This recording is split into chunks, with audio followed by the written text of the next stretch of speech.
गांव के बाहर एक विशाल और प्राचीन महल खड़ा था जिसे सब लोग भूल भुलैया कहते थे।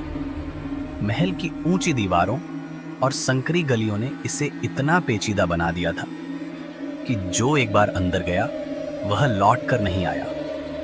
गांव वालों का मानना था कि वहां कोई अदृश्य शक्ति रहती है जो इंसानों को अपने जाल में फंसा लेती है।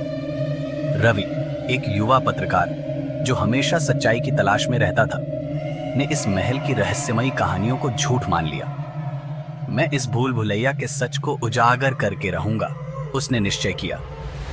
गांव वालों ने उसे बहुत समझाया, पर रवि अपनी जिद पर अड़ा रहा। एक ठंडी रात टॉर्च और कैमरा लेकर रवि महल के अंदर दाखिल हुआ।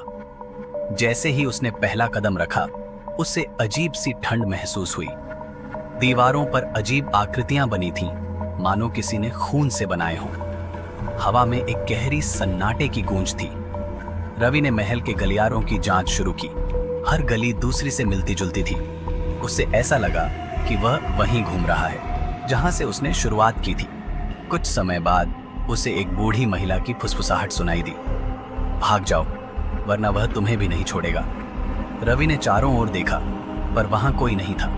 जैसे जैसे वह आगे बढ़ा, उसे महसूस हुआ कि दीवारों से परछाइयां बाहर आ रही थीं। अचानक एक भारी दरवाजा अपने आप खुला और रवि को एक विशाल कक्ष दिखाई दिया।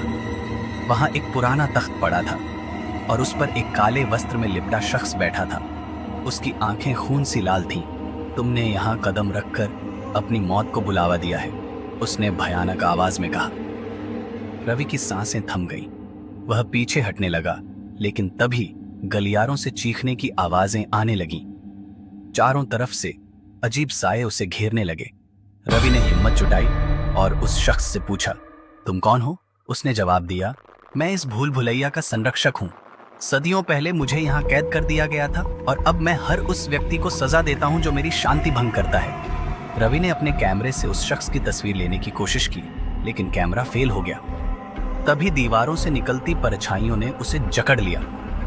वह चिल्लाने लगा, पर उसकी आवाज केवल महल की दीवारों में गूंज कर रह गई। अगली सुबह गांव वालों ने देखा कि महल के बाहर रवि का कैमरा पड़ा था, लेकिन रवि का कोई नामो निशान नहीं था। कैमरे में केवल अंधेरे के वीडियो और रवि की अंतिम चीखें रिकॉर्ड थीं। उस दिन से कोई भी महल के पास जाने की हिम्मत नहीं कर सका। महल फिर से अपनी खामोशी में लौट आया और भूल भुलैया का रहस्य हमेशा के लिए अंधकार में खो गया।